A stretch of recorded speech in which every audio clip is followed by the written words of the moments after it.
la République, Félix Antoine Tshisekedi. La radio-télévision nationale congolaise est bien donc disposée et s'est déployée comme d'habitude pour vous faire vivre cette cérémonie et cet événement depuis la ville de Mbuji-Mayi où nous sommes arrivés depuis peu avant midi ce vendredi, peu après midi j'allais dire, ce vendredi.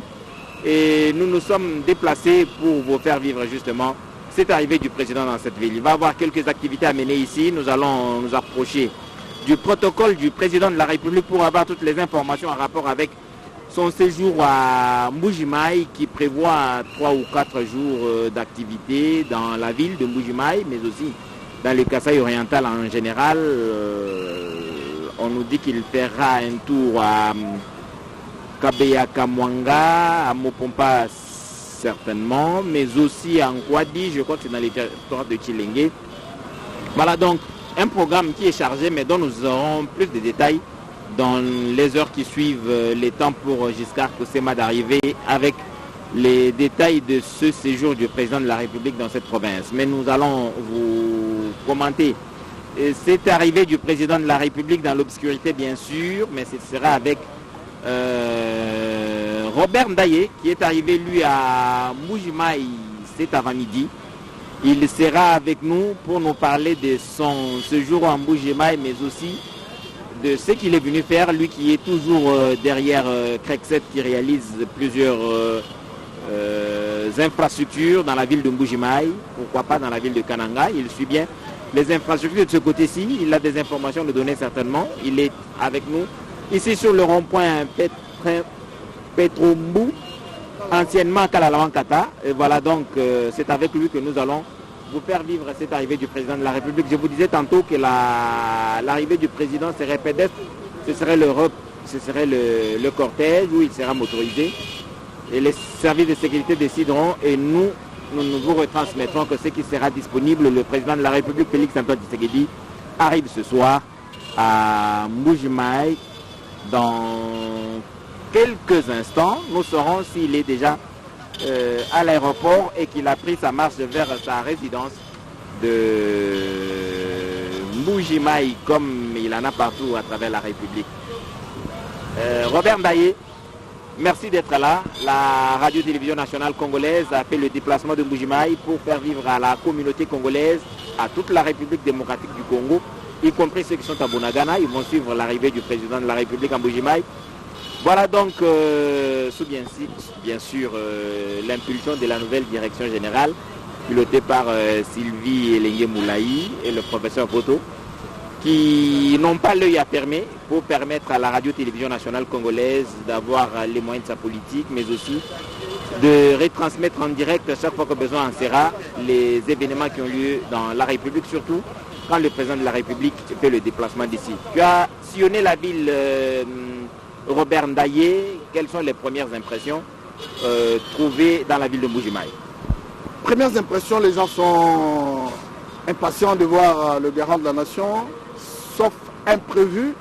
L'avion présidentiel va se poser à l'aéroport de Dipemba dans moins de 5 minutes, parce que selon les services de la présidence de la République, à l'aéroport de Dipemba, l'avion présidentiel est en train de survoler l'espace et est en finale, comme ça ce sont les jargons de ceux qui travaillent dans l'aviation, est en finale. Donc nous sommes là, ici à Mbuji-Mayi. Vous savez, c'est la 3e visite du chef de l'État depuis le mois de décembre dernier. Le président de la République a fêté la Saint-Sylvestre au Kasaï l'année passée en 2021. 2022, aujourd'hui encore, il revient pour fêter. Selon la population que nous avons pu contacter tout à l'heure, tout le monde attend de cette visite la concrétisation de certains projets. Il y a par exemple les hôpitaux qui sont en train de sortir des terres, d'autres, l'hôpital de la Mouya, l'hôpital général de Kansele, sont pratiquement en phase finale. Les écoles Kalinda Moudichi, les écoles de 4 janvier sont pratiquement terminées. Il y a le projet avec Prise qui est en train de finir pour les châteaux d'eau. Donc nous pensons que la tournée d'itinérance du président de la République ici au Kasaï oriental, vous voyez les images qui parviennent, les téléspectateurs à travers le monde, montrent que les gens sont ici depuis 8 h du matin et attendent l'arrivée du président de la République qui ne va pas tarder à venir.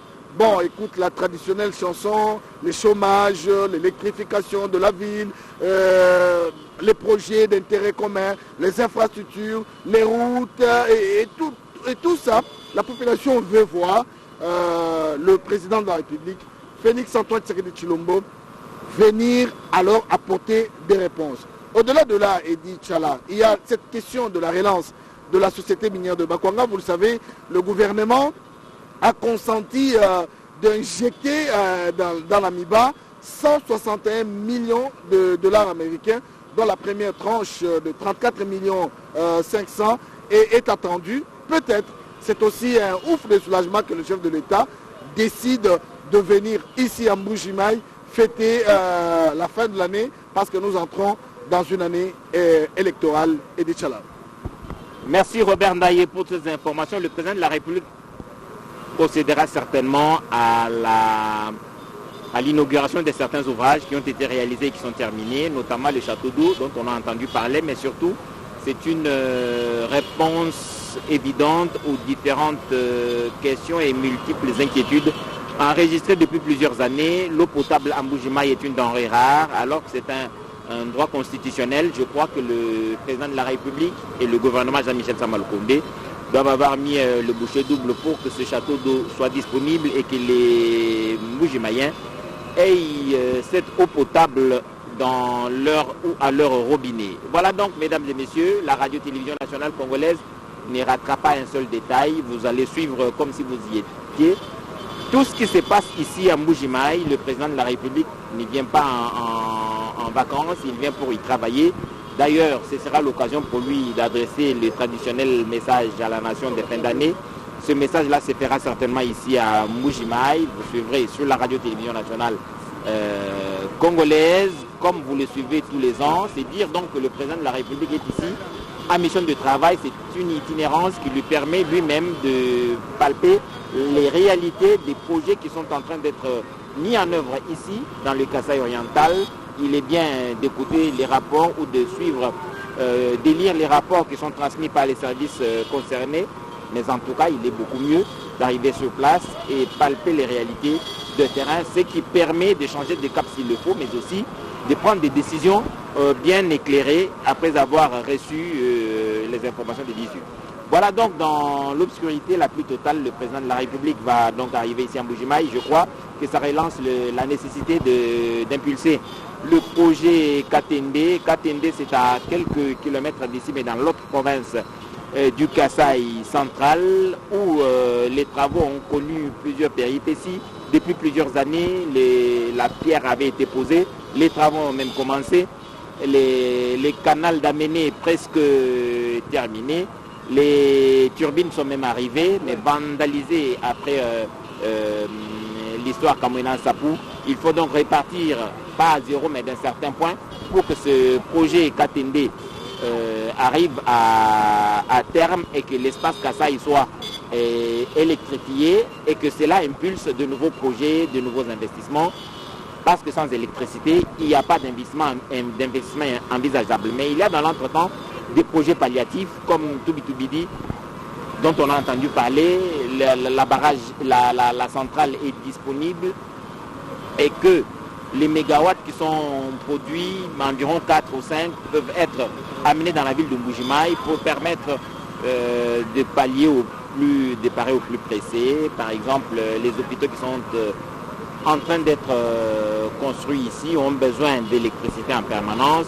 Il faudra donc que cette électricité soit rendue disponible. Avec ce courant-là, on peut déjà commencer quelque chose, mais il y a aussi les questions de route. Il faudrait que les routes de dessert agricole soient disponibles. Il faudrait que la route nationale sur laquelle nous nous retrouvons ici, la route nationale numéro 1, qui part de Sakania vers... non, ça passe par Kinshasa jusqu'à Banana, oui, jusqu'à Banana. Voilà donc, mais déjà à Chikapa, pour arriver à Kinshasa, la route est très bonne, très bien construite. Il faudrait maintenant partir de Chikapa pour arriver à Kananga et de Kananga à Mbujimaï, de Mbujimaï vers Mweneditou et jusqu'à Lubumbashi. C'est donc des projets qui doivent urger et que les gens doivent travailler dessus. pour faciliter l'intégration nationale. L'économie nationale a besoin de cette intégration et ceux qui sont dans la tête des projets doivent réaliser qu'ils ont le cœur mais aussi le devoir en tant que citoyen de participer et ne pas se laisser être emporté par la tentation qui est assez forte de détournement des deniers publics. Robert Ndaye. Vous savez, Dichala, tout à l'heure je parlais avec des gens que j'ai vus en train de prendre Transco, parce qu'il faut dire que dans le domaine du transport, il y a l'arrivée de 5 bus Transco. Tout à l'heure, je voyais la joie de la population du Kasaï oriental, précisément ici à Mbujimaï, où nous nous trouvons, être contente de voir les bus Transco pour la toute première fois, et c'est grâce au président de la République, Félix Antoine Tshisekedi Tshilombo. Vous avez parlé des routes de dessert agricole. Nous avons à côté la route qui quitte de Mbujimaï vers Mweneditou, ça fait 135 km pratiquement. C'est dans le temps, lorsque cette route construite par les Belges était en bon état, c'était pratiquement 2-3 heures, vous êtes à Mweneditou. Cette route également est pratiquement en état de délabrement très avancé. Nous pensons que les projets qui sont en train d'être initiés ici au Kasaï, vous parlez de Tubitubidi. Tubitubidi, c'est un projet qui a commencé, mais qui est en train pratiquement aujourd'hui d'arriver à la fin.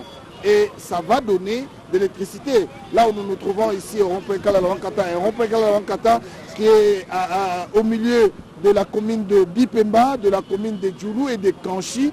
C'est dans le noir, mais nous utilisons la lumière traditionnelle pour permettre aux milliers de téléspectateurs à travers le monde de suivre. Le Kasaï aujourd'hui, je l'ai dit sans la Miba, c'est pratiquement l'aurore qui va souffler sur la ville de Mbujimaï.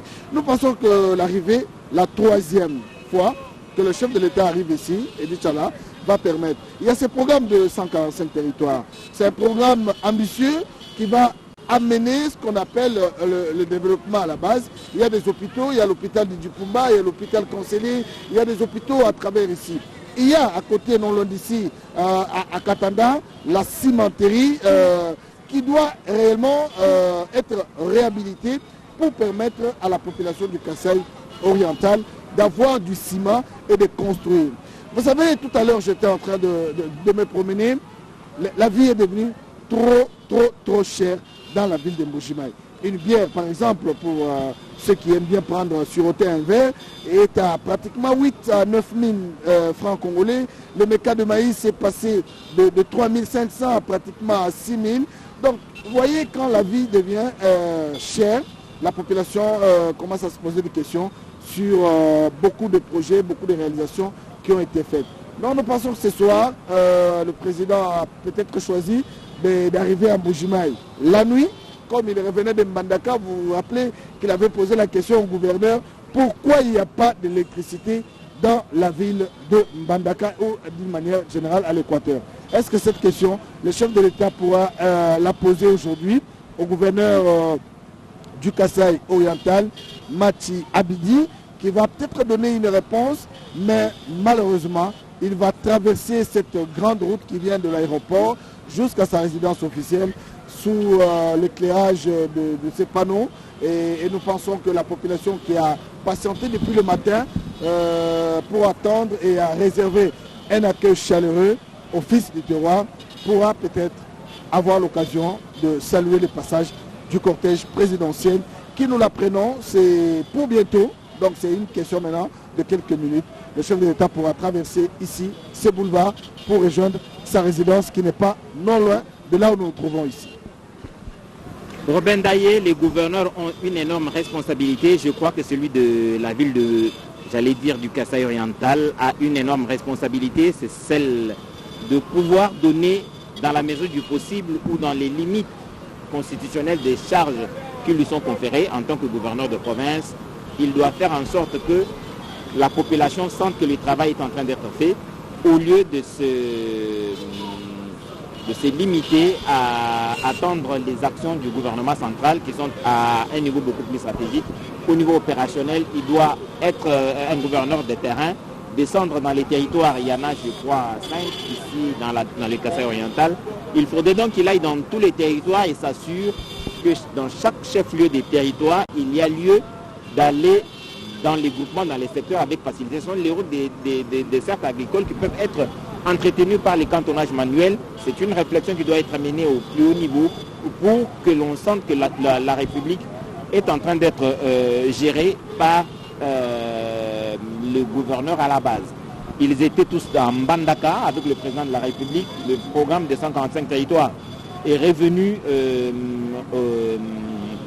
sur la table. Ils en ont discuté. Ils ont évoqué plusieurs questions qui tourmentent le gouverneur, les gouverneurs et les gouvernements provinciaux, bien entendu. C'est d'abord des problèmes politiques. Il y a toujours des guéguerres entre les assemblées provinciales et les gouvernements provinciaux. Il faudrait donc que cette guéguerre soit bien gérée au niveau du ministère de l'Intérieur. Il faudrait faire comprendre aux députés nationaux, aux députés provinciaux qu'ils n'ont pas seulement des avantages à recevoir, ils ont aussi les devoirs d'accompagner les gouvernements provinciaux dans la réalisation des programmes qu'ils présentent devant eux avant leur investiture. Ça, c'est une question épineuse qu'il faudrait gérer avec beaucoup de délicatesse parce qu'il suffit que les gouvernements provinciaux ne produisent pas assez d'argent et qu'ils ne réalisent pas un ou deux projets, mais même quelquefois que les députés provinciaux ne se sentent pas bien entretenus par le gouvernement provincial pour qu'ils s'énervent et qu'ils mettent de côté le gouvernement provincial. Et c'est ce qui fait que nous sommes dans une sempiternelle question de recommencer ce que les gouverneurs qui partent laissent. Je ne sais pas s'il y a eu des gouverneurs, il y a eu Moïse Kassange ici qui a passé plusieurs années à la tête de cette province, 12 ans. Ce n'est pas courant dans beaucoup de provinces. Il y a eu aussi le ministre de l'Industrie, l'actuel ministre de l'Industrie, Julien Paluku, qui a passé plusieurs années dans la province du Nord Kivu. C'est quand même quelques rares cas que nous pouvons relever ici, mais sinon, les gouverneurs ne font que 2 ou 3 ans et puis sont mis de côté. Quand on sait que les provinces de la République démocratique du Congo, certains, dépassent beaucoup de pays voisins en termes de superficie, en termes de problèmes à résoudre. Il faudrait donc que les députés provinciaux prennent cette responsabilité et s'engagent à accompagner les gouvernements provinciaux dans les réalisations des différents projets qui sont en train d'être mis en œuvre. Donc c'est tout ça qui doit être fait, mais dans l'entretemps, ici, à Mbujimaï, vous voyez les allées et venues sur cette route dans l'obscurité avec une petite lueur qui vient de lampadaires installés avec des panneaux solaires. Ce sont des solutions palliatives comme on le disait, mais il faudrait que plus durablement cette question de courant électrique dans la ville de Mbujimaï soit résolue. Mais ce ne sont pas des questions d'aujourd'hui. C'est là un impact direct sur la production d'eau potable. On n'a pas d'électricité, il est difficile d'avoir l'eau potable dans la ville. Les soins de santé sont impactés par cela. Les maladies des mains sales vont avec. Les populations qui ne sont pas très nanties en subissent le coup. Vous n'avez pas une bonne eau, vous avez plusieurs maladies. Il faudrait prendre en charge de ces maladies. C'est de l'argent qu'il faudrait dépenser. Alors la vie devient invivable. C'est un ensemble de problèmes qu'il faudrait résoudre de façon structurelle. Et pour cela, il faut des réflexions à long terme. Il faut des projections pour des solutions beaucoup plus durables. Cela nécessite du temps aux gouverneurs, mais il ne faudrait pas que les gouverneurs pensent que c'est une carte blanche leur accordée pour qu'ils dorment sur leur laurier. Il faudrait qu'ils réfléchissent et qu'ils apportent des solutions, qu'ils proposent des solutions et que l'on mobilise l'argent. Il est possible de mobiliser l'argent avec des projets bancables. On ne mobilise pas l'argent avec des lamentations. Il faut avoir des projets. Le gouvernement national, le gouvernement de la République peut apporter des solutions aux projets qui sont bancables et des projets qui peuvent donner des solutions rapides aux questions et aux problèmes qui se posent. Tout ça, c'est de la responsabilité du gouverneur. Le président de la République sera ici. On sait que quand le président de la République arrive, il y a des choses que l'on fait pour saupoudrer ceux qui viennent, voir qu'il y a des choses qui sont en train d'être faites, alors qu'en réalité, dès que le président de la République repart, c'est la léthargie. Il y a des avenues, on a entendu parler quand le président est venu ici, les choses ont accéléré, le président est reparti, les chantiers ont été complètement arrêtés. C'est ce que l'on ne veut pas. Il faudrait que des choses soient faites avec beaucoup de sérieux. La République a besoin de tout ça. Le président de la République qui va arriver donnera certainement des instructions au gouverneur, il donnera des instructions aux ministres correspondants qui ont des choses à faire ici, mais il faudrait que l'engagement soit au niveau des provinces et ce sera même ça la décentralisation réelle. Il faudrait que l'on sente que le gouverneur est en train de donner des solutions avec les moyens du bord, avec les solutions locales aux problèmes qui se posent. L'agriculture par exemple, il y a lieu de soutenir les agriculteurs locaux pour une production beaucoup plus accrue de denrées de première nécessité. Ici, quand un méca coûte 6 000 francs, ce sont les yeux de la tête. Mais qu'est-ce qu'il faut faire pour que ce méca revienne au prix d'avant et même beaucoup moins cher que cela, c'est possible. Mais ça doit s'inscrire dans la durée en entretenant les agriculteurs, en faisant en sorte que l'agriculture soit la principale activité des populations alentour de la ville de Mbuji-Mayi. C'est le cas de toutes les grandes villes de la République. Beaucoup de jeunes gens viennent en ville, ils n'ont pas de boulot, ils n'ont rien à faire, le banditisme grandit, alors qu'on a besoin de beaucoup de gros bras dans nos villages, dans nos groupements, pour que l'agriculture progresse. Mais cette agriculture doit être encadrée avec des agronomes qualifiés et tout ça doit relever des politiques publiques. Il faudrait que tout cela soit fait. J'imagine que le président de la République, avec certainement ceux qui vont l'accompagner, en discuteront avec le gouverneur Kabeya Machabidi, lui, dont j'ai dit qu'il n'a pas droit à l'erreur, il n'a pas droit au repos, il doit en tout cas travailler pour que l'on sente qu'il veut donner des solutions aux problèmes qui se posent. Sinon, il va faire comme les autres, c'est la routine et la population va s'impatienter et il aura du mal à continuer à travailler en toute quiétude. Merci Edith Chala. Nous rappelons à tous les téléspectateurs qui nous suivent en ce moment que nous sommes, il est pratiquement 19h passé ici à Mbuji-Mayi, au Kasaï oriental, le chef-lieu de la ville, de la province du Kasaï oriental, la petite province après le découpage.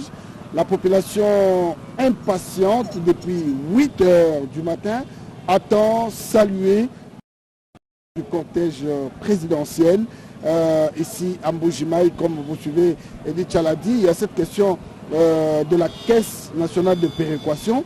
C'est cette caisse qui devrait en principe aussi permettre aux provinces de décoller, d'avoir suffisamment de moyens et de faire des projets, comme vous l'avez dit, des projets bancables, l'agriculture, tout ce qui s'ensuit pour que le développement à la base puisse être une réalité. Nous pensons que le ministère de l'Intérieur, qui nous suit en ce moment, doit penser que nous entrons dans une année électorale. Cette année, beaucoup de projets qui ont été faits, on pouvait pratiquement prendre des dispositions. Et la conférence des gouverneurs, la 9e conférence des gouverneurs qui vient de se tenir à Mbandaka, où vous avez suivi le président de la République, a invité tous les gouverneurs à porter le projet de 145 territoires. Ça sera un projet qui va amener la solution, parce que si dans les territoires comme à Kabeya-Kamonga, à Tchitchankou, ici en Kwadi, partout, il y a des bureaux, l'administration qui est installée avec des soins de santé pour les hôpitaux, des centres de santé qui doivent être construits pour que la population puisse avoir des soins de qualité. Je crois que ce sera une très bonne chose. Je discutais avec les notables d'ici. Qu'est-ce que le gouvernement ou le chef de l'État doit faire pour que les choses aillent? Vous l'avez dit vous-même, il faut absolument l'agriculture, des voies, des microcrédits avec des choses qu'on peut par-ci par-là, donner des moyens aux mamans qui ont là des cultiver. On a grandi dans cette ville, on voyait que les gens n'avaient même pas besoin d'aller chercher des maïs qui venaient du Katanga. Les gens cultivaient ici et il y avait à manger, il y avait à boire. Il y a l'Amiba qui était à côté, qui était pratiquement la pourvoyeuse, comme on le dit, de l'économie. Parce que lorsque l'Amiba tournait en plein régime, c'était 2 500 000 $ qui étaient déversés sur le marché. Avec tout ce qu'il y a comme processus, avec conséquences. Donc nous pensons que si on veut voir cette province décoller et retrouver sa splendeur dans le temps. La solution aujourd'hui, c'est relancer la MIBA, comme le gouvernement a déjà pris Sama Lukonde avec son gouvernement. Le Premier ministre lui-même était ici il y a quelques mois, au mois d'octobre pratiquement, pour venir matérialiser la vision du président de la République avec la relance de la société minière de Bakwanga. Et les copyrights a dû prendre pratiquement faire un projet bancable, 161 millions. Nous pensons que si cet argent est mis à la disposition de responsables de la société minière de Bakwanga, les choses vont bien aller. Je parlais tout à l'heure de Kwadi. Kwadi, c'est un projet qui devrait pratiquement être soutenu par l'ensemble des fils et filles du Kasaï oriental pour permettre à ce que le maïs qui vient de Kwadi, Maman Marthe, la distinguée Maman Marthe, qui avait déjà commencé à accompagner, elle a même à un moment donné fourni des maïs au personnel de la MIBA. Nous pensons que c'est des projets qu'il faut encourager afin que la population du Kasaï oriental qui se plaint, Zembo, Maï, Amangé, Dundoua Boukoula et tout ça, ces chansons doivent absolument s'arrêter.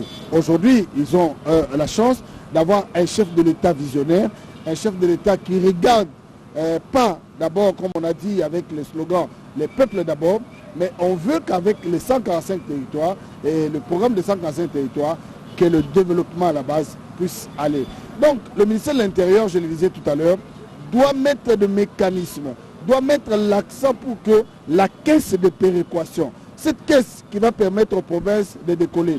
Vous parlez tout à l'heure de guerre qu'il y a entre l'Assemblée provinciale et le gouvernement provincial. Vous allez entendre ici, les députés vont vous dire, nous on ne paye pas, le gouvernement provincial s'occupe de ce qu'il fait, il ne regarde pas, il ne respecte pas les programmes. Mais si chacun dans ce qui les concerne peut prendre le temps de dire, moi l'Assemblée provinciale, c'est de faire des édits qui peuvent sécuriser les gouvernements provinciaux à aller de l'avant. Je crois que c'est guerre qu'il y a. Le Kasaï oriental, depuis l'élection du président de la République, a connu le gouverneur Younes Maouéja qui est parti, Moussouamba est arrivé, et puis aujourd'hui c'est Mati Abidi. Et beaucoup de choses n'ont pas changé. Beaucoup de choses n'ont pas changé, beaucoup de projets n'ont pas évolué. Nous pensons que cette fois-ci, comme on le dit, ça sera la bonne pour que les choses puissent marcher. Il n'y a pas seulement cette ville de Mbujimaï, il y a le Kasaï central qui est à côté de nous, ou la centrale de Tchala, la centrale de Katende. Ça fait des années. Si on arrive pratiquement à soutenir les efforts qui sont engagés dans le domaine de l'énergie pour que cette centrale puisse donner du courant, je crois que l'électrification va permettre à ce que les projets qui sont réalisables dans la province du Kasaï. Donc nous attendons ici, depuis le rond-point Petombo, communément appelé Kalalawankata, cette route à gauche va directement vers le centre-ville, la résidence du gouverneur, la résidence du président de la République. De l'autre côté, vous avez la route qui va vers Kananga et en face de nous, c'est la grande route que la population du Kasaï oriental appelle souvent leurs Champs-Élysées. Ici, la route Salongo qui vient directement de l'aéroport. C'est par ici que le cortège présidentiel va passer. Merci Robert Ndaye. Nous allons rappeler que le président de la République a parlé de la revanche du sol sur le sous-sol. Le sous-sol, c'est ces mines qui sont épuisables d'ailleurs. Il y en a en quantité industrielle en République démocratique du Congo, mais ces mines nous permettront certainement de diversifier notre économie. Je crois que c'est ce qui est en train d'être fait. Le gouvernement de la République y réfléchit sérieusement parce que ce qui est arrivé à la MIBA tient un cas d'école dans les provinces comme le Lualaba, dans les provinces comme le Haut-Katanga, dans les provinces comme les Tanganyika, où il y a plus de mines. Il faudrait donc anticiper sur ces genres d'activités ou ces genres de désastres. Quand une entreprise minière arrive à disparaître ou arrive à constater que les gisements sont épuisés et qu'il faudra fermer boutique, il ne faudrait pas que les villes en pâtissent comme ça a été le cas. Ici, dans la ville de Mbujimaï, la ville de la MIBA a connu une sérieuse difficulté, une sérieuse difficultés au début des années 2000. Elle a dû arrêter un moment sa production. Et donc la ville a subi une secousse inimaginable. Ces millions qui étaient injectés chaque fin du mois comme salaire et qui ravivaient l'économie. Et conséquence, l'exode a été constaté avec beaucoup d'amertume. Il faudrait donc maintenant que les pouvoirs publics réfléchissent pour prévenir dans les milieux où cela peut encore arriver pour que cela n'arrive plus et que trouver des solutions durables ici à Mbuji-Mayi. C'est tout ce que je disais tout à l'heure avec le gouverneur Kabeyama Tchabidi qui doit beaucoup réfléchir sur ce qui doit être fait, comment occuper les jeunes, comment impulser le développement à la base. Je crois que le message qui leur a été transmis par le président de la République avec les 145 territoires, ce projet qui permet au territoire d'avoir le minimum vital. L'administrateur du territoire va avoir une maison, une habitation décente et dans le territoire on va avoir un centre de santé moderne avec la possibilité d'offrir des soins aux personnes malades. C'est avec un impact direct sur la durée de vie des populations. Il y a des écoles qui vont être construites et tout ça donne du boulot aux jeunes du milieu. Ça leur donne la foi dans la vie, dans leur milieu local. Ils peuvent espérer au développement et au mieux vivre dans leur lieu d'habitation. C'est aussi amener l'information à la base avec la possibilité de suivre la radio-télévision nationale congolaise comme nous sommes en train en ce moment de vous retransmettre en direct cette ville de Mbuji-Mayi qui attend le président de la République. Il est possible de nous suivre à Bafasende, il est possible de nous suivre à Kabeya-Kamwanga, il est possible de nous suivre à Dibaya, il est possible de nous suivre à Bongandanga si les territoires sont en mesure de fournir les services de base à leur population. Et cela n'est peut-être possible qu'avec les projets de 145 territoires. Il faudrait donc que chacun s'approprie ce projet de 145 territoires. Il faudrait donc sortir des têtes des gens que les années électorales doivent être des années qui amènent des projets qui allègent les populations et que tout de suite après il faut oublier. Je crois que le projet de 145 territoires devrait être un projet qui doit s'inscrire dans la durée et permettre aux administrateurs du territoire, des territoires qui ont été nouvellement nommés par le président de la République, d'avoir un véritable travail, d'avoir les conditions limites de travail, les conditions d'appréciable, parce que dans leur environnement, il va y avoir un médecin de centre de santé qui va être créé dans son village ou dans son territoire. Il va y avoir une école moderne, il va y avoir la possibilité d'avoir de l'électricité et suivre les informations du monde ou de la République. Cela garde tout le monde au même niveau d'information et que vous pouvez mobiliser la population vers le développement avec un engagement mesurable à tous les niveaux. Le gouvernement de la République doit, dans ce contexte, mobiliser de temps en temps, rappeler de temps en temps les gouverneurs de province pour qu'ils n'oublient pas, qu'ils ne se perdent pas dans les débats politiques qui ne se termineront jamais. Il faudrait donc que cela soit pensé, imaginé au plus haut. Oui. En train d'apercevoir l'avion présidentiel qui est en train pratiquement de se poser ici à l'aéroport de Bipemba. Nous, on n'est pas à l'aéroport de Bipemba. Nous sommes là derrière vous. Regardez, c'est là. L'avion est en train de... Malheureusement, on n'a pas la possibilité de vous faire voir l'avion du chef de l'État qui est en train de se poser ici à l'aéroport de Bipemba. Vous sentez ici à Kalanawankata où nous sommes, la population commence à crier pour saluer l'atterrissage du président de la République qui finalement va fouler les sols kassaïens pour la troisième fois. Donc c'est une longue attente. Il est pratiquement ici 19h45. Voilà. L'avion est pratiquement en finale. L'avion se pose dans moins de 2 minutes. à l'aéroport international. Nous sommes non loin de l'aéroport, c'est à pratiquement 10 minutes si vous voulez prendre une moto. Mais nous savons voir l'avion qui était en train de passer par là. Donc voilà, merci Edith Chala. Donc les bonnes choses vont commencer tout à l'heure. Hein? Oui, les bonnes choses vont commencer tout à l'heure. Disons que la population ici qui s'impatientait déjà a donc vu se poser l'aéronef qui amène le président de la République dans cette ville de Mbuji-Mayi. Leur patience aura payé, mais le président de la République avait décidé d'arriver. C'est pour communier avec la population, mais aussi, comme je vous disais tantôt, s'assurer que les projets qui ont été commencés il y a quelques années sont en train d'être réalisés comme il se doit et que l'échéance a été respectée. Les projets qui sont arrivés à terme vont être inaugurés. Les infrastructures seront données aux gestionnaires traditionnels. Ce sera donc la plus grande satisfaction de cette population de Mbuji-Mayi. J'ai parlé de l'eau potable. Le château qui a été construit par le projet Prise ici dans la ville de Mbuji-Mayi va être certainement inauguré, sauf imprévu, mais en tout cas, selon les indiscrétions que nous avons eues dans cette ville, ce château va être inauguré et que la population de cette ville va pouvoir bénéficier de l'eau potable qui était une denrée rare ici dans la ville de Mbuji-Mayi. On était en train de parler du développement en général. Les problèmes qui se posent dans la ville de Mbuji-Mayi sont celles qui se posent dans les villes autres chefs-lieux des autres provinces de la République démocratique du Congo. C'est donc une question stratégique. Le développement devrait se penser au niveau national. C'est ce qui a été fait par le président de la République, par son impulsion bien entendu.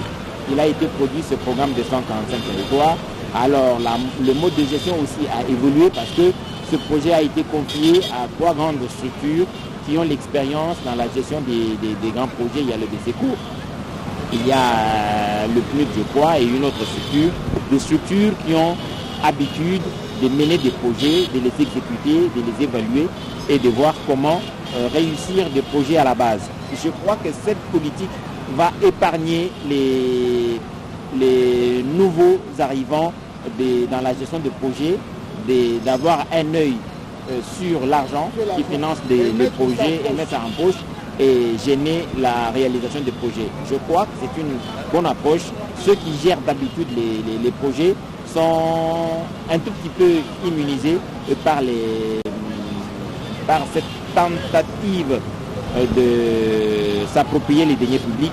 Ça pourra peut-être, on ne le sait pas encore mais on le pense bien, permettre aux différents projets dans les territoires d'aller plus rapidement. Les informations reçues du BSECO nous rassurent que certains projets ont déjà été réalisés dans ce cadre de projets de 145 territoires.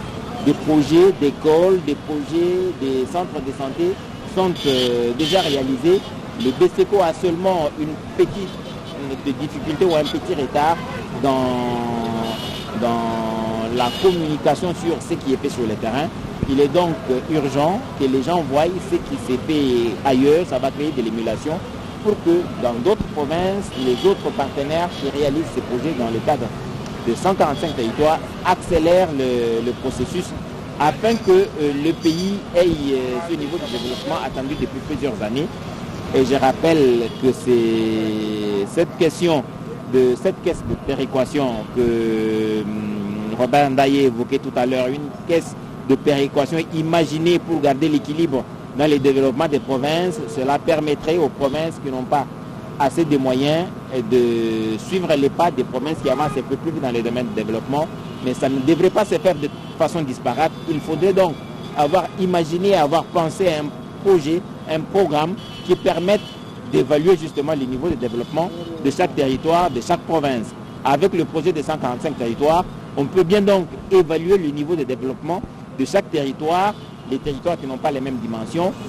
Certains vont se satisfaire d'un seul centre de santé moderne où on va référer les autres malades du territoire, mais il y a beaucoup d'autres territoires qui auront besoin de 3, 4 centres de santé modernes.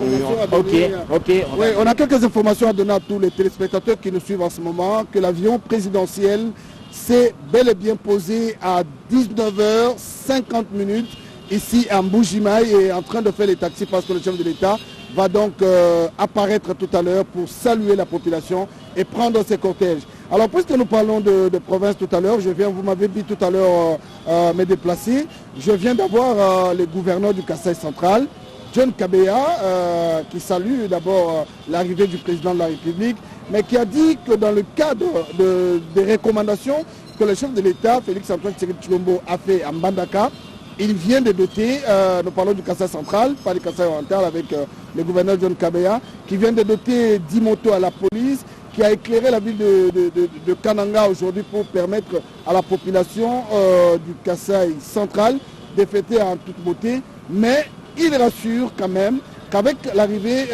avec le projet des 145 territoires, qui a pris d'abord la sécurité, mettre la sécurité à la disposition de la population pour sécuriser la ville, le gouverneur du Kasaï central a quand même pris l'option de développer et de mettre en pratique son programme d'action. Donc, monsieur le gouverneur du Kasaï central, John Kabeya, qui nous suit en direct sur la radio-télévision nationale congolaise, nous vous saluons et vous présentons nos voeux. Nous rentrons à Mbujimaï pour dire aux téléspectateurs que le président de la République, le cortège présidentiel, va donc arriver. Vous savez, on a constaté qu'il y a, lorsqu'on a fait la décentralisation, il y avait des provinces, entre guillemets, la population a constaté que les autres provinces étaient favorisées et les autres non. Mais aujourd'hui, par exemple, lorsqu'on prend le Kasaï oriental, dans le découpage, vous avez Nganajika avec l'INERA. Si on peut, le gouvernement peut prendre des moyens, mettre des moyens, suffisamment de moyens, pour que l'INERA de Nganajika, Mbouyal, notre directeur qui était là il y a quelques jours, avait même proposé un dossier pour permettre à ce que le gouvernement, le ministère de l'Agriculture, puisse prendre à bras le corps ce projet qui a fait nourrir beaucoup de gens ici à Mbujimaï. Donc, il y a une question de volonté, c'est la première des choses, parce que quand vous êtes élu gouverneur par l'Assemblée provinciale, c'est suite à la matérialisation d'un programme. Alors, pourquoi est-ce que nous nous posons une question lorsque ce programme, le programme est adopté et que vous, à un moment donné, l'argent qui vient de la part de Sissi et de certains projets, vous mettez ça en poche. Donc, nous pensons que c'est une conscience. Le chef de l'État a préféré passer ces fêtes de fin d'année au Kasaï. C'est aussi une interpellation. Une interpellation pour dire, ben voilà, vous dites que je ne fais pas, mais moi au moins j'amène des projets de 145 territoires pour permettre. Vous avez à Kananga par exemple, la route Kananga-Kalambambouji. Vous savez que cette route, c'est une route d'intérêt national. Si cette route est réhabilitée, de l'Angola, on peut traverser la ville de Kananga, venir ici à Mbujimaï, aller jusqu'à Kindu. Donc nous pensons que ceux qui nous suivent, ceux qui ont la décision de mettre de l'accélérateur pour que ces projets puissent être... Moi je me rappelle, il y a quelques années, lorsque j'étais à Kananga de passage, on savait prendre un coca à 1000 francs. Ce n'est pas le cas aujourd'hui. Les efforts qui sont en train d'être déployés par les autorités provinciales doivent être encouragés pour permettre.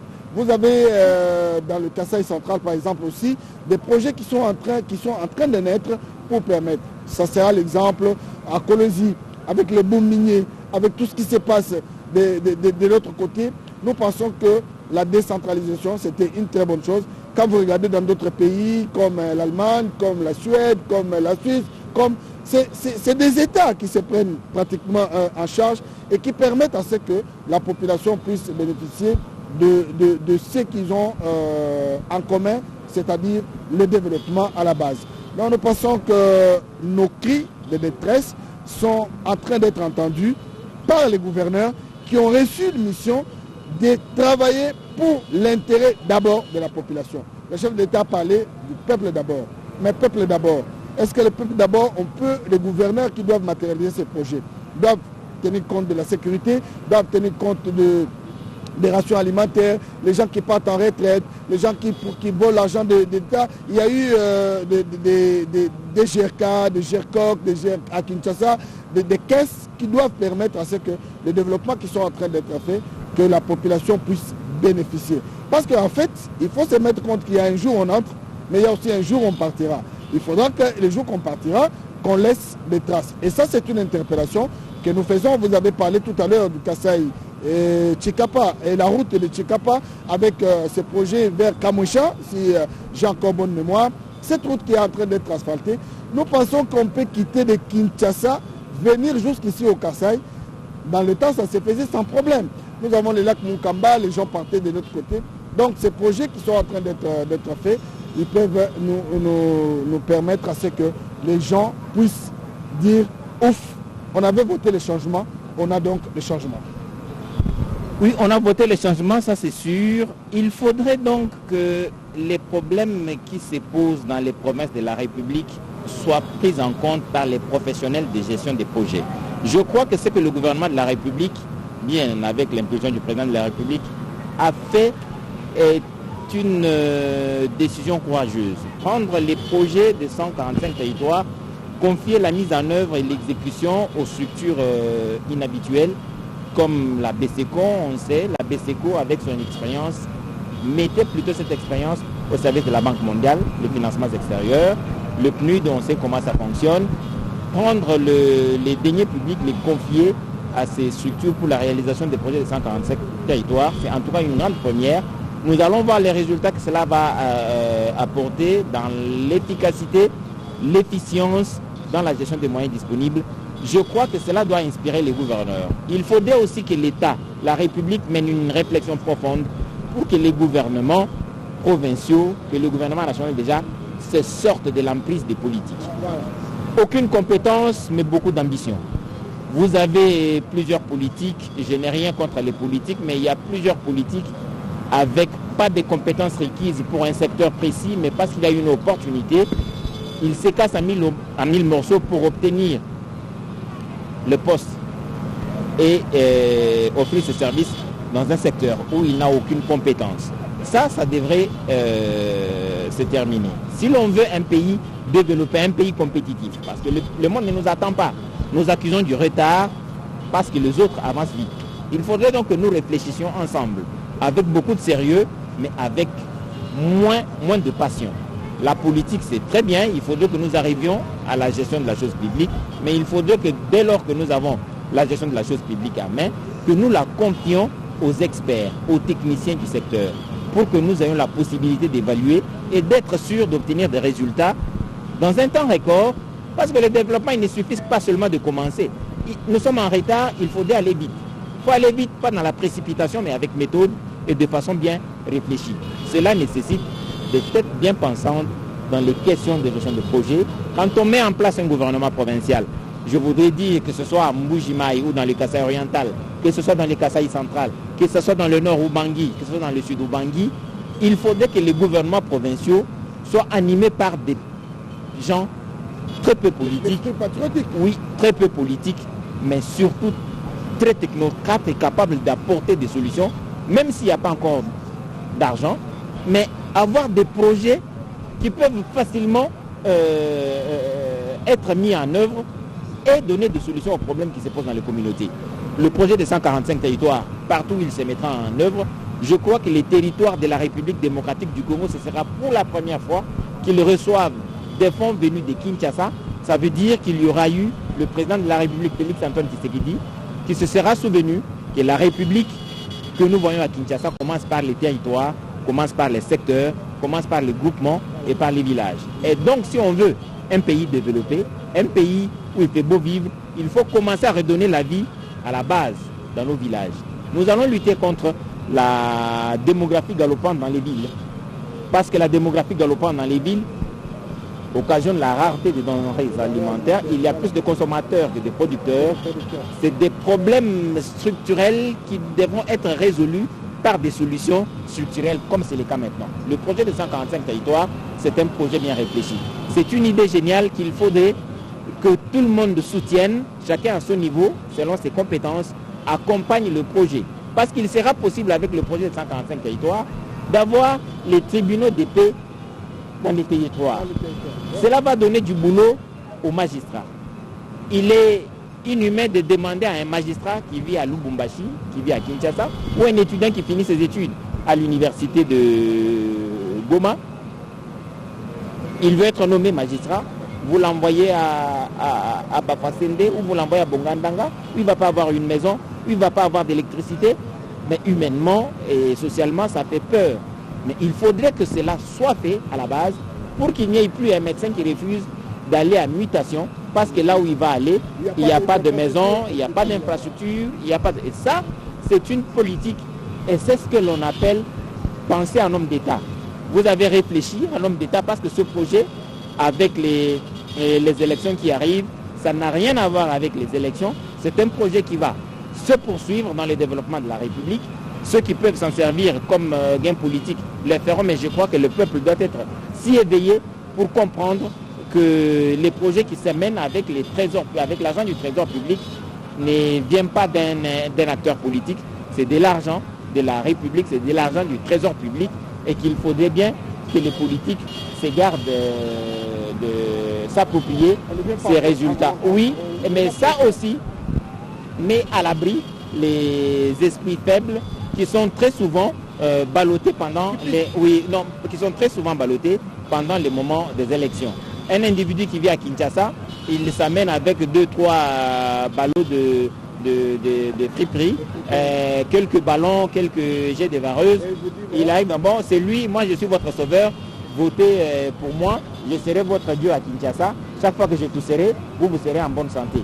Voilà donc, c'est avec le projet de 145 territoires, il y aura le partage d'informations comme je le disais. On n'aura plus la possibilité de dire de mensonges parce que la population est ignorante.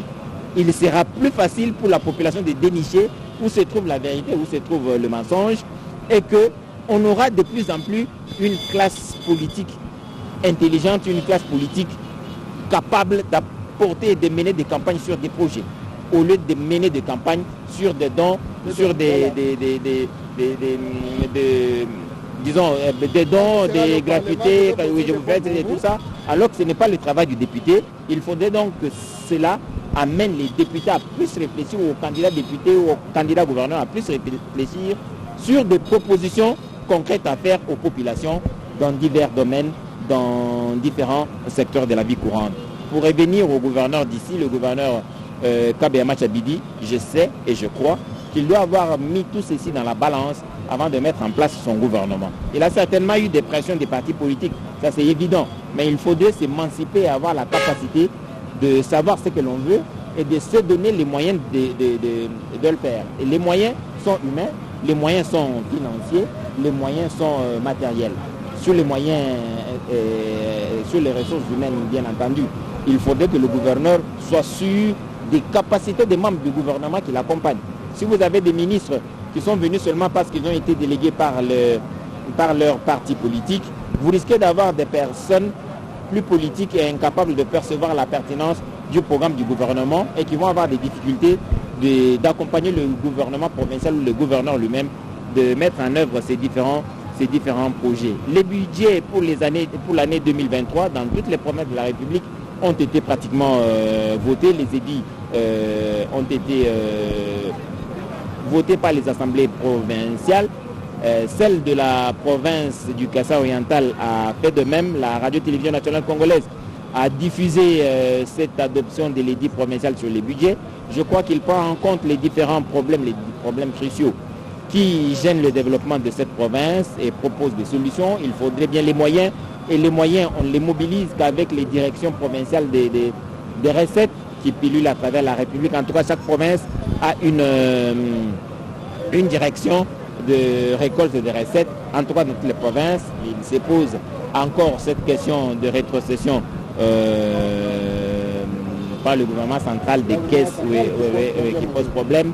C'est des questions qu'il faudrait gérer. Les années passent, et le problème demeure et que le développement à la base est un tout petit peu freiné. Il faudrait bien donc que cette fois, cela soit exécuté comme il se devait, mais que le projet de 145 territoires apporte un nouveau souffle. Les gouverneurs n'auront pas touché directement à l'argent, mais auront la possibilité de contrôler ce qui s'est fait dans leur province, dans les territoires. Est-ce que le projet des 145 territoires est mis en œuvre comme il se devait? La République est pourvue de plusieurs potentialités en termes d'énergie.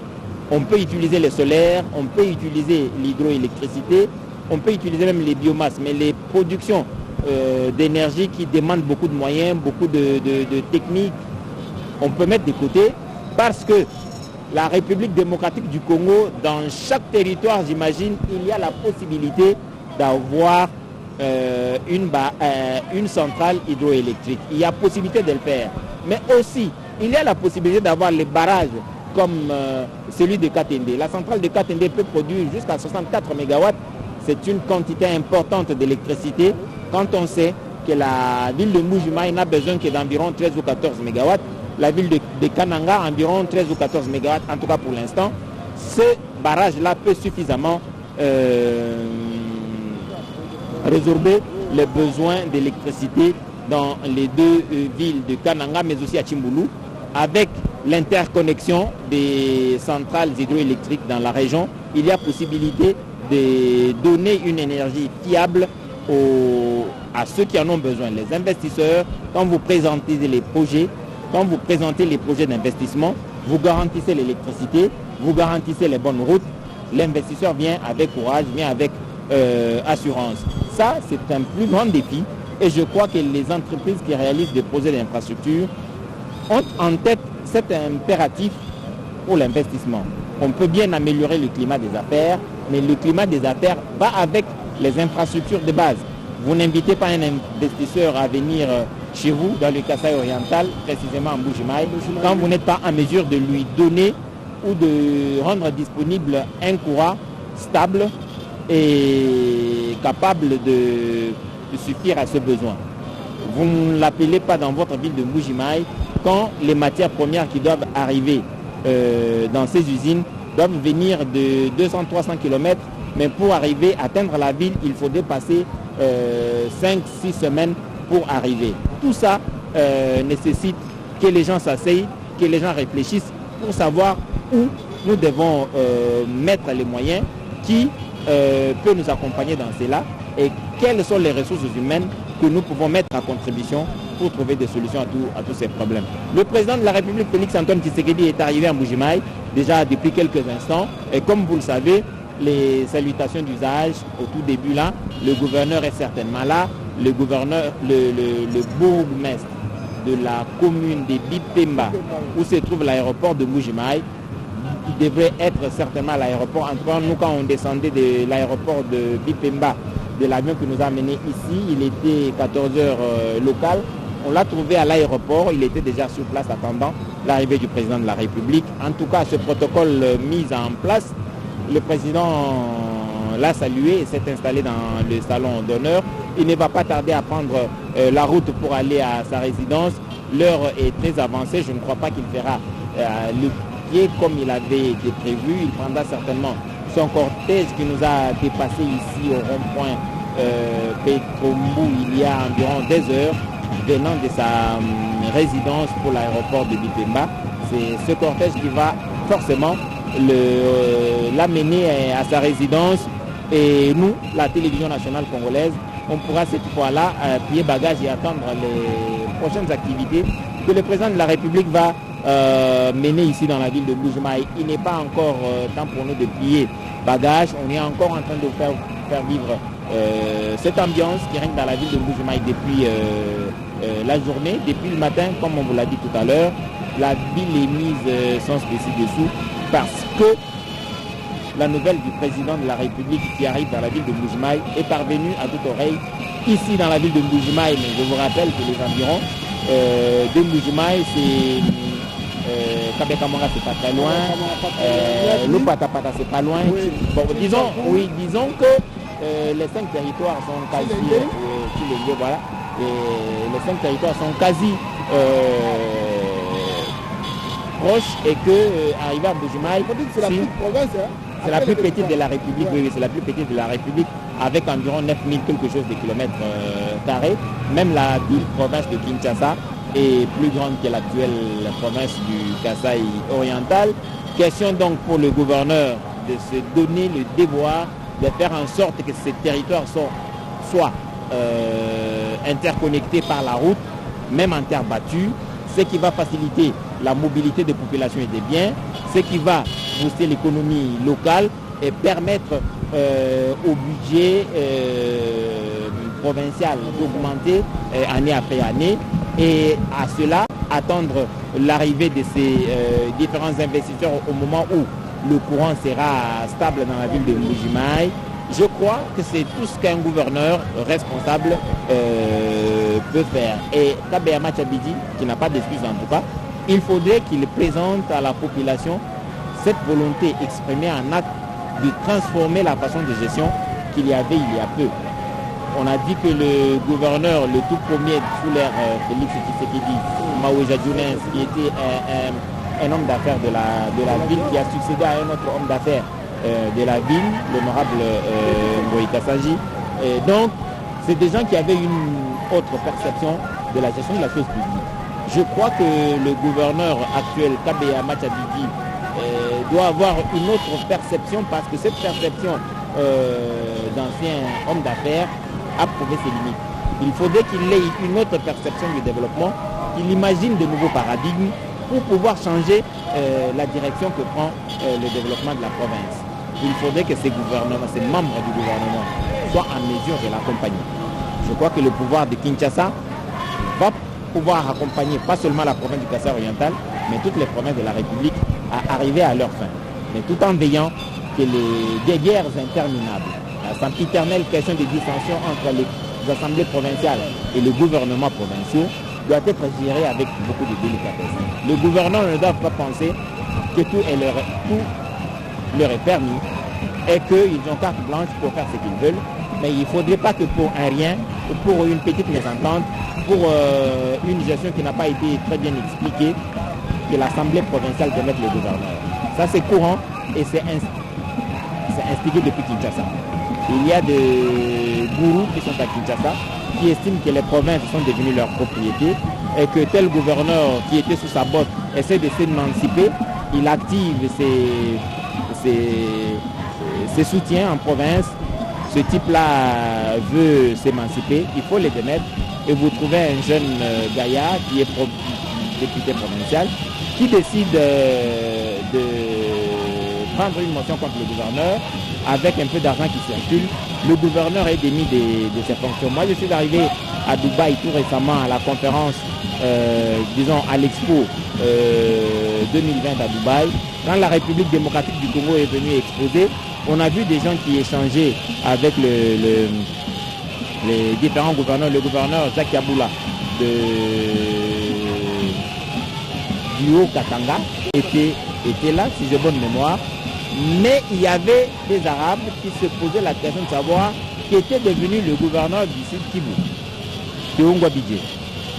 Il avait déjà pris quelques contacts avec certains investisseurs et malheureusement pour lui, pendant cette période, il avait été dépénacé par une motion. Ces gens-là se trouvaient très désabusés, très dépassés par ce qui était arrivé. Et cela posait effectivement la question de la stabilité de nos institutions. Il faudrait la stabilité au niveau provincial, comme au niveau national d'ailleurs, pour engager des projets à long terme et créer la confiance aux partenaires qui viennent nous accompagner. Tous ces efforts nécessitent une bonne vision, des bons programmes, des bons projets, mais surtout des personnes compétentes. La République, qui aujourd'hui atteint près de 100 millions d'habitants, dispose de compétences dans tous les domaines. Ça peut ou ne pas plaire à certains, mais en tout cas, il faudrait prendre ceux qui sont capables de relever la République. Au finish, tous nous serons contents du développement. Au finish, nous acclamerons tous les réussites qui auront été enregistrées.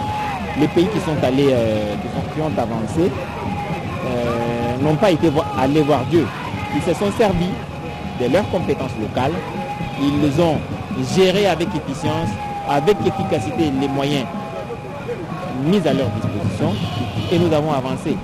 Il faudrait que le travail qui s'est fait des législatifs à tous les niveaux soit pérennisé pour contrôler la gestion de tous les projets qui sont en œuvre. Surtout les projets des infrastructures, on entend par-ci, on entend par-là qu'il avait été déboursé autant d'argent, qui n'est pas arrivé à destination. La route qui devait être construite ne l'a pas été parce que seulement un individu avait décidé de s'en prendre plein les poches et il met en difficulté toutes les personnes et curieusement, quand on l'arrête, il trouve des soutiens. Il y a d'autres Congolais qui se réunissent, ressortissants de tel, nous décidons, disons que c'est un... Oui, et à peine ceux qui disent qu'ils condamnent, qu'ils ne sont pas contents de ce que la justice a fait, sont à peine capables d'expliquer les décisions de justice. Mais c'est courant chez nous, et quand le gaillard arrive en prison, 2-3 jours après, il est malade, et le médecin est toujours à Paris. Il faut donc les libérer pour qu'ils se retrouvent à l'étranger. C'est des choses que nous vivons tous les jours, ça ne nous arrange pas bien sûr. Nous n'avons que le micro pour le dire, et condamner ce qu'il faut condamner, encourager ce qu'il faut encourager.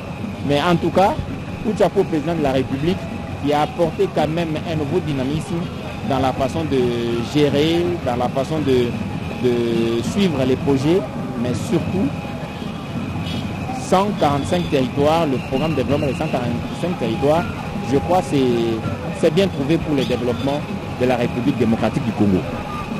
Merci Edi Tchala. Nous sommes à quelques minutes pratiquement de voir apparaître le cortège présidentiel ici à Mbuji-Mayi où il est pratiquement 20 heures passées de 20 minutes ici à Mbuji-Mayi. Nous rappelons que l'avion présidentiel, l'avion qui transporte le chef de l'État, s'est posé à 19h50 heure de Mbuji-Mayi. Et comme vous le remarquez, l'ambiance commence à se réchauffer parce que bon, à un moment donné, les gens se demandaient à quand l'apparition du cortège présidentiel. Vous remarquez la danse, ça c'est les Moutouachi du Kasaï oriental, parce que les mamans ont appris que le cortège présidentiel a certainement quitté l'aéroport de Dipemba pour venir passer ici devant nous et se diriger vers le cortège. Edi Tchala s'est longuement étalé sur le projet des 145 territoires, une idée géniale, une conception inspirée de Dieu pour permettre à ce que nos provinces, et comme il l'a dit tout à l'heure, les assemblées provinciales doivent arrêter. Ce n'est pas parce que la tête de tel ou tel gouverneur ne vous plaît pas que vous devez arriver à casser l'élan du développement que tel ou tel gouverneur a déjà initié. Il faut que ces choses s'arrêtent. Ce n'est pas parce que l'autre ne vous plaît pas qu'il est peut-être de telle ou telle obédience. Non, nous devons tous regarder ensemble ce qui nous unit pour que le développement de notre pays puisse venir aujourd'hui. Il y a toujours, Edi l'a dit tout à l'heure, lorsque nous allons ailleurs, Dubaï, France et partout ailleurs, vous constatez que le développement, c'est des petites choses. Et puis nous nous posons la question, pourquoi chez nous, on ne peut pas faire ça? J'ai vu tout à l'heure le bus Transco, il y en a ici à Mbuji-Mayi, il y en a à Kananga. C'est la toute première fois quand même que la population de ces coins voit ces bus. Mais ces bus vont rouler sur quelle route? C'est vrai que ici par exemple en Mbuji-Mayi, vous avez des avenues comme Lumumba dans le cadre du projet Tchilegelou qui ont déjà commencé, qui ont déjà été asphaltées. Vous avez Kassengoulou, vous avez Odia David, vous avez ces avenues, l'avenue débaptisée avenue Fachi. Donc vous sentez que de part et d'autre, la tension commence à monter. Donc nous disons aux élus provinciaux surtout, qui ont toujours cette mauvaise manie de penser que lorsqu'un gouverneur, au lieu de prendre l'argent de la caisse pour faire le développement, il doit donner à ses députés provinciaux. Ça doit s'arrêter parce que, comme Edi Tchala l'a dit, nous n'avons que ces micros pour dénoncer ces pratiques qui ne sont pas pratiquement à encourager, mais on doit laisser les gouverneurs avoir l'occasion. Vous avez non loin d'ici, Edi Tchala, à Cabinda, mais la route, c'est pratiquement la route de l'impossible. La route pratiquement de l'impossible. Or, dans le temps, les gens allaient à Cabinda pour aller chercher ravitailler la ville de Mbuji-Mayi. Pour arriver ici à Nganajika, c'est tout à fait un problème. C'est à Katanda, non loin d'ici, à Kabaya Kamonga, le village natal du président de la République. Donc on pense que les gouverneurs doivent, en mettant leur plan en action, savoir qu'un jour, je partirai d'ici, je laisserai ce programme pour que la population dise « Ah tiens, il y a eu un jour un gouverneur qui s'appelle Machabidi, qui s'appelle John Kabeya, qui s'appelle Piemé, qui s'appelle Fifi Masuka. » J'ai l'impression qu'on aperçoit déjà les cortèges, donc les premiers indices du cortège présidentiel qui pratiquement va passer tout à l'heure ici.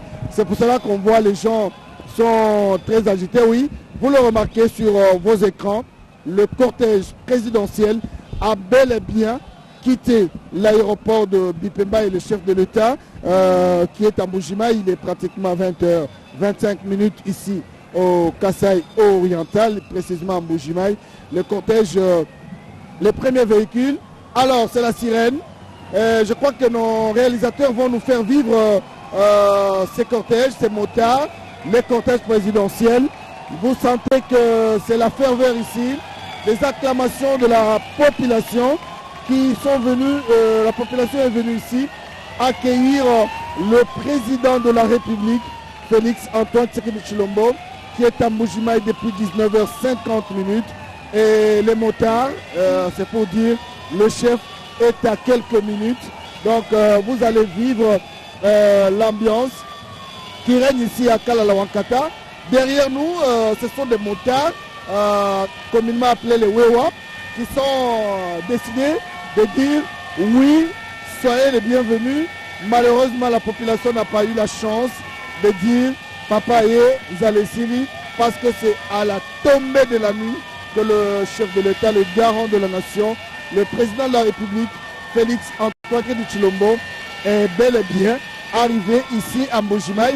Et l'allure, Edith Chala, c'est comme si il pourrait, je ne dis pas, c'est pas encore sûr, mais il pourrait s'arrêter peut-être pour dire à la population, merci, parce que vous avez attendu depuis 8 heures, mais je suis venu en retard, des voix d'État, des audiences, des rencontres avec des personnalités.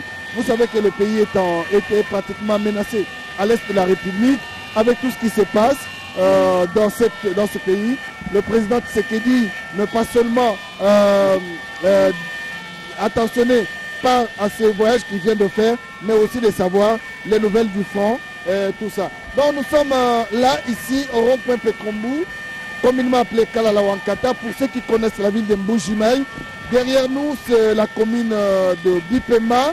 Vous avez en face de nous la commune de la Kanchi et à côté, c'est la commune de Djoulou.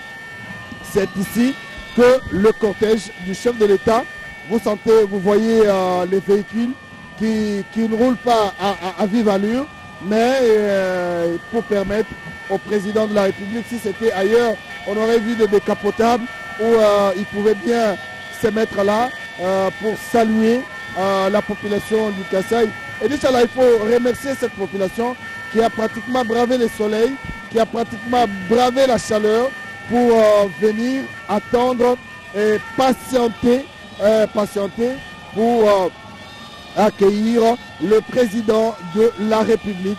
Le cortège présidentiel est à quelques mètres de nous. La suite du programme, comme vous l'avez dit, l'a dit tout à l'heure, que le cortège sera passé, nous n'aurons qu'à prendre, fermer nos valises et repartir pour prendre. Donc nous parlions tout à l'heure des projets de développement avec ce programme de 145 territoires.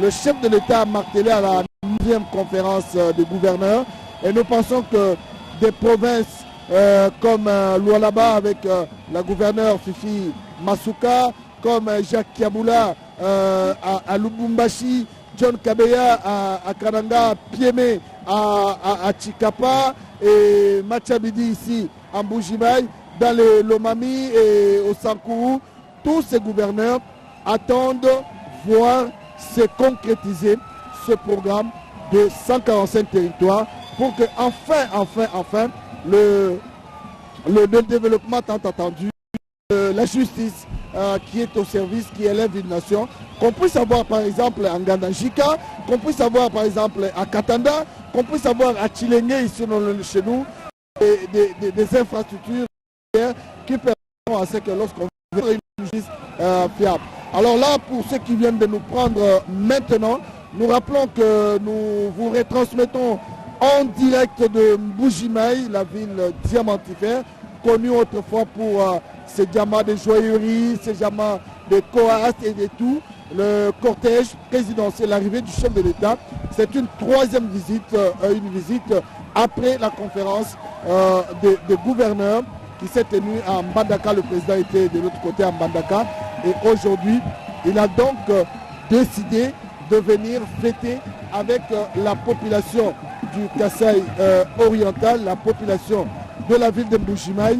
On ne pouvait pas s'imaginer qu'il y a cet engouement et dit là, vous sentez que les cortèges n'arrivent même pas à trop avancer parce que certainement la population qui pratiquement était en train de partir a appris que le fils du terroir, comme il m'a appelé ici, Moukantombolo, est bel et bien arrivé à Mbujimaï. Vous remarquez, vous suivez, le cortège présidentiel est en train d'approcher lentement mais sûrement le rond-point Pekombu ici à Kalalawankata pour voir le président de la République, Félix Antoine Tshisekedi Tshilombo, qui a foulé le sol et va fêter avec la population du Kasaï oriental et de la ville de Mbujimaï. Peut-être qu'on ne sait pas encore, peut-être que il pourra aller dans le cadre de visites d'itinérance, faire par exemple le Kabaya Kamonga,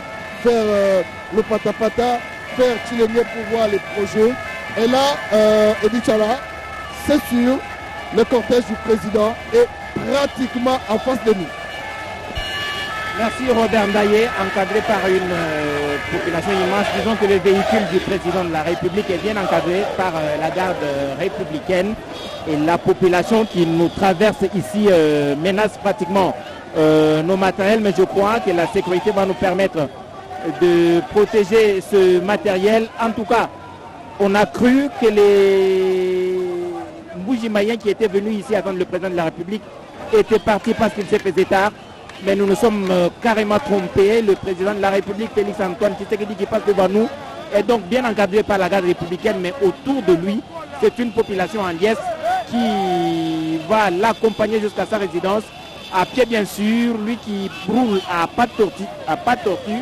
Je vous disais quand l'on prenait cette antenne que le président de la République ferait une procession à pied, mais l'obscurité et l'heure à laquelle il est arrivé à Mbujimaï ne lui ont pas permis de faire ce bain de foule.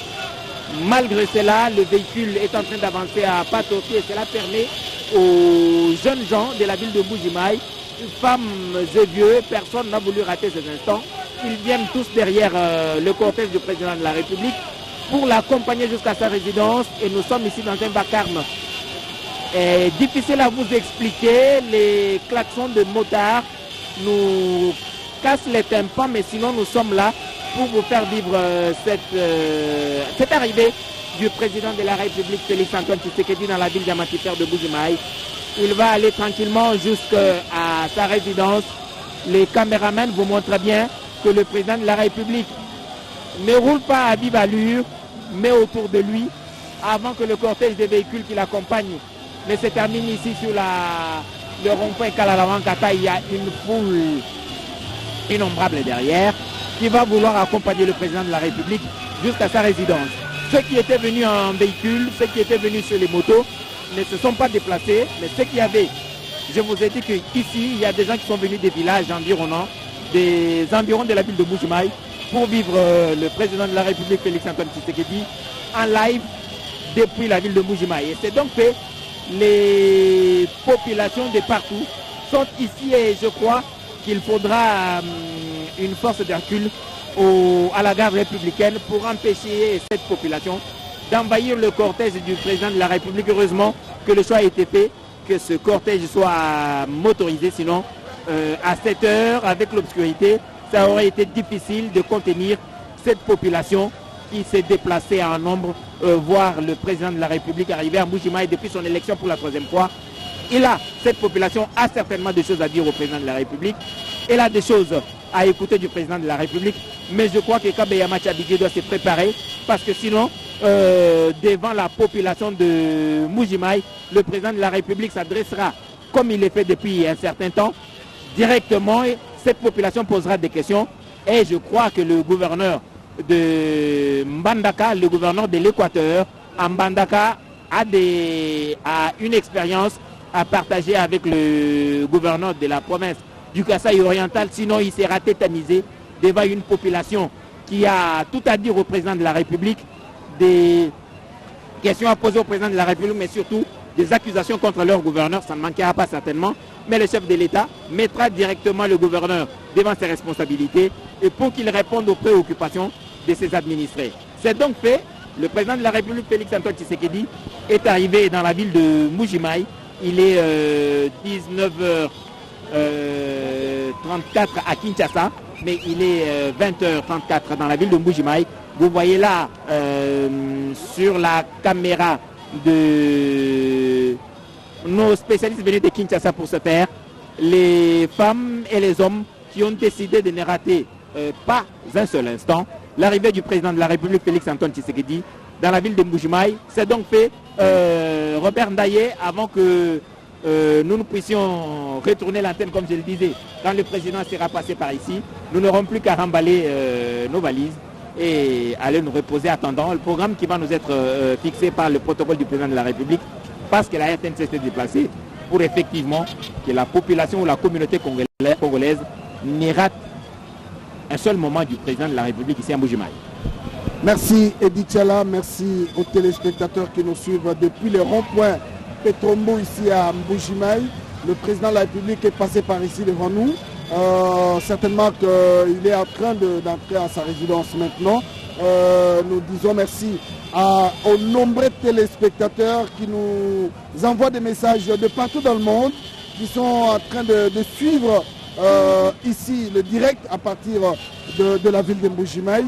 Et nous disons aussi merci au gouverneur du Kasaï central, John Kabeya Shikai, qui nous a dit qu'il est dans la ligne droite de l'exécution du programme de 145 territoires. Nous disons merci au gouverneur du Kasaï oriental, Patrick Matchabidji, qui certainement est Kabeya Matchabidji. L'autre c'est Kabeya John Kabeya Shikai. Et ici c'est Patrick.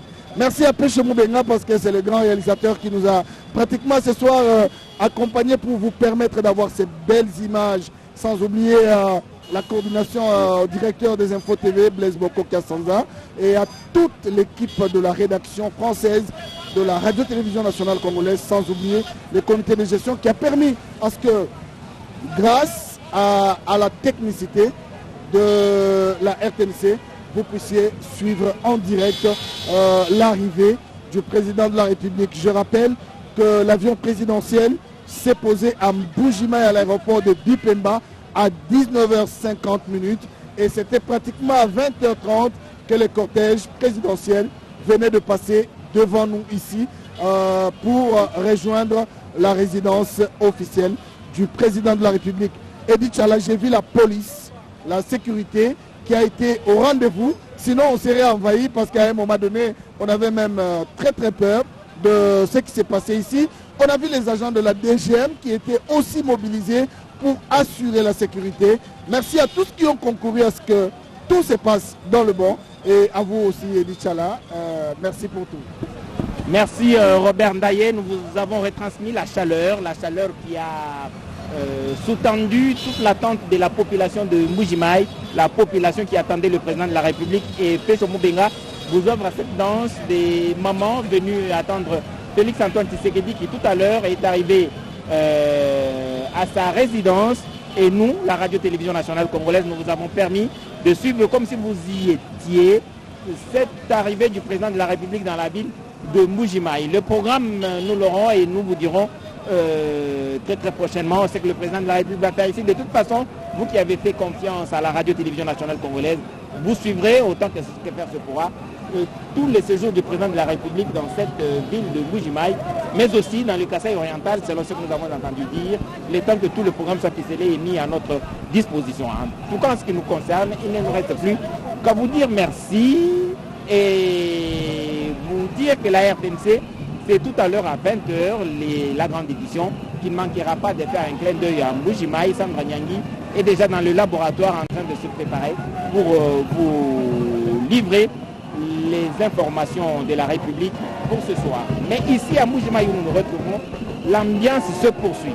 Vous avez là les jeunes gens qui étaient à l'aéroport un peu freinés parce que le cortège du président de la République devait d'abord passer pour arriver jusqu'à la résidence. Ils se comptent par centaines de milliers. Ils viennent de l'aéroport, eux ils ont fait les pieds. Ils n'ont pas pu suivre le mouvement du cortège motorisé. Mais en tout cas, ils tenaient à dire bienvenue au président de la République, Félix Antoine Tshisekedi. Nous pourrons rester ici en tout cas pendant un long moment, vous faire vivre cette arrivée des jeunes gens qui viennent de l'aéroport où ils étaient allés attendre le président de la République. Mais en tout cas, l'heure est arrivée pour nous pour retourner l'antenne à Kinshasa et permettre au laboratoire qui est sur place, qui prépare les informations pour la République à 20h, de continuer à faire le travail. Merci de nous avoir suivis depuis la ville de Mbuji-Mayi. Et Dichala, bien entendu.